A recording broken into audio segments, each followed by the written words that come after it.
Hello friends, welcome to my YouTube channel Balaji KD education. My name is Kaushal Dubey. हम time and work lecture series कर रहे हैं और आज हम टाइप 7 प्रॉब्लम्स को देखेंगे। टाइप 6 प्रॉब्लम्स तक हम कवर कर चुके हैं।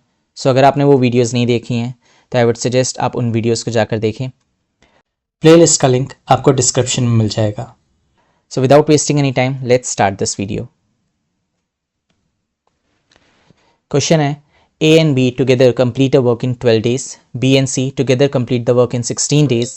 A starts the work and work for 5 days. Then B comes and works for 7 days. Then C comes and completed the work in 13 days. In what time A, B and C can complete the whole work? कोई एक ही पूछेगा आपसे कि A कितने time में कर सकता है, B कितने टाइम में कर सकता है या C कितने टाइम में कर सकता है, बट मैंने तीनों चीज़ों को ले लिया है। A and B together complete the work in 12 days. जो दे रखा है वो एक बार हम लिख लेते हैं। A और B की बात कर रहा है कंबाइंड, एंड B और C की बात कर रहा है कंबाइंड। ठीक है, time, work and efficiency. A और B 12 दिन में काम को कंप्लीट कर लेते हैं मिलकर, और B और C 16 दिन में काम को कंप्लीट कर लेते हैं मिलकर। नाउ हमें एक वर्क लेट करना पड़ेगा, एक ऐसा नंबर जो कि 12 से भी इजीली डिवाइड हो जाए और 16 से भी। तो मेरे माइंड में आ रहा है 48। 12 4 48 एंड 16 3 48। ठीक है, तो एफिशिएंसी कितनी हो जाएगी? 12 दिन में अगर 48 काम कर रहा है तो एक दिन में कितना करेगा? 48/12 यानी कि 4। 16 डेज में 48 कर रहा है तो एक दिन में 48/16 यानी कि 3 यूनिट्स। ठीक है, ये तो हो गई कंबाइंड एफिशिएंसीज आ गई ए और बी की और बी और सी की। अब क्वेश्चन में कहता है कि ए आता है और 5 दिन काम करता है। ए आता है और 5 डेज काम को करता है। उसके बाद बी आता है एंड 7 डेज काम करता है। उसके बाद सी आता है और बाकी का बचा काम 13 डेज में करता है। अब ऐसे इंडिविजुअल दे रखा है, लेकिन इंडिविजुअली मेरे को कुछ किसी का एफिशिएंसी नहीं पता, तो बात बनेगी नहीं। बट एक बात देखो कि ए 5 डेज काम कर रहा है, देन बी आ रहा है 7 डेज काम कर रहा है। क्या मैं इसको ऐसे कह सकता हूँ कि ए और बी 5 डेज काम कर रहे हैं एंड देन बी 2 डेज काम कर रहा है? कह सकता हूँ ना। अभी भी बी 7 दिन ही काम कर रहा है।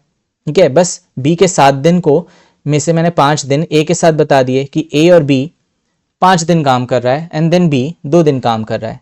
ऐसा करने से होगा क्या कि ए और बी की मैं कंबाइंड एफिशिएंसी को यूज कर पाऊंगा। ए और बी की कंबाइंड एफिशिएंसी है 4, कि एक दिन में अगर वो 4 यूनिट्स कर रहे हैं तो 5 डेज में कितना करेंगे? 5 × 4 यानी कि 20 यूनिट्स ऑफ काम कर लेंगे।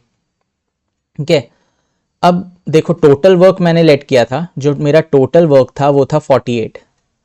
तो रिमेनिंग वर्क कितना आ जाएगा? 48 - 20, क्योंकि 5 दिन में 20 काम हो गया है तो रिमेनिंग वर्क आ गया 28।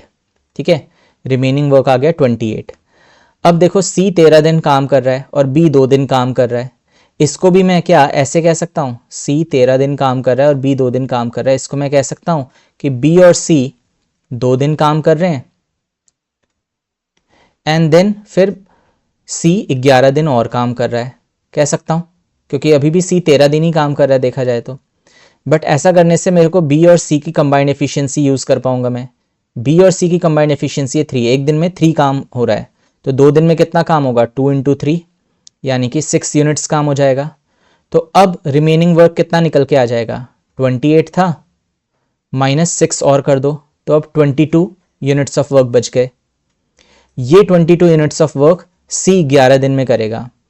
सी 22 यूनिट्स ऑफ वर्क 11 दिन में करेगा, यानी कि सी की जो एफिशिएंसी आ जाएगी वर्क अपॉन टाइम कितनी आ गई? 2 आ गई। सी की एफिशिएंसी 2 आ गई। अब देखो बी और सी की कंबाइंड एफिशिएंसी 3 थी, जिसमें से अगर सी की एफिशिएंसी 2 हो गई तो बी की एफिशिएंसी 1 हो गई। और ए प्लस बी की कंबाइंड एफिशिएंसी 4 थी, अगर बी की एफिशिएंसी 1 हो गई तो सी ए की एफिशिएंसी 3 हो जाएगी। ठीक है, बी प्लस सी की कंबाइंड एफिशिएंसी 3 थी, सी की हमने कैलकुलेट करी कि सी की एफिशिएंसी 2 आ गई। सी की एफिशिएंसी 2 आने का मतलब है कि बी की 1 है, तभी तो बी प्लस सी 3 होगा। और बी की अगर 1 है तो ए की 3 होगी, यानी कि तभी ए प्लस बी 4 होगा। ठीक है, तो यानी कि ए की एफिशिएंसी मेरे पास 3, बी की एफिशिएंसी 1 और सी की एफिशिएंसी 2 आ गई। और अब मेरे को क्या बताना है? मेरे को बताना है कि ये A B C whole work को कंप्लीट करने में कितना टाइम लगाएंगे। होल वर्क कितना है? होल वर्क है 48 जो लेट किया था। तो 48 वर्क को अगर ए 3 की एफिशिएंसी से करेगा तो कितना टाइम लगेगा? 16 डेज ए को लग जाएंगे। इस 48 वर्क को अगर बी एक एफिशिएंसी के हिसाब से करेगा तो कितने डेज लग जाएंगे, 48 डेज। और इस 48 वर्क को अगर C 2 की एफिशिएंसी से करेगा तो कितना टाइम लग जाएगा, 24 डेज लग जाएंगे। ठीक है, तो ये था क्वेश्चन। एक बार फिर से देख लेते हैं इस क्वेश्चन में क्या कह रहा था कि A प्लस बी 12 दिन में काम को कंप्लीट कर रहा है, B प्लस सी 16 दिन में काम को कंप्लीट कर रहे हैं। तो 12 और 16 के हिसाब से मैंने वर्क लेट कर लिया 48, क्योंकि दोनों से इजीली डिविजिबल है। 12 4 ज़ा 48 एंड 16 3 ज़ा 48। तो एफिशिएंसी आ गई A प्लस बी की 4, 48/12 एंड B प्लस सी की आ गई 48/16 यानी कि 3। फिर कहता है कि A 5 दिन काम करता है, देन B आता है, B 7 दिन काम करता है, देन C आता है, C 13 दिन काम करता है। अब इंडिविजुअली दे रखा था लेकिन इंडिविजुअली किसी की एफिशिएंसी नहीं पता थी, तो मैंने क्या किया कि A और B को क्लब कर दिया कि A और B को 5 दिन काम करा दिया और फिर B को 2 दिन काम करा दिया। इसमें कुछ चेंज तो हुआ नहीं, B अभी भी 7 दिन काम कर रहा है, A अभी भी 5 ही दिन काम कर रहा है। तो इसको मैंने इस तरीके से लिख दिया। ऐसा करने से हुआ क्या कि A प्लस बी की कंबाइंड एफिशिएंसी को यूज़ करने का मौका मिल गया कि A प्लस बी की कंबाइंड एफिशिएंसी थी 4, यानी कि एक दिन में अगर 4 यूनिट्स काम हो रहे हैं तो 5 दिन में वो 20 यूनिट ऑफ काम कर पाएंगे। टोटल वर्क था मेरा 48, तो 48 में से 20 यूनिट काम हो गया तो बचा कितना काम, 28।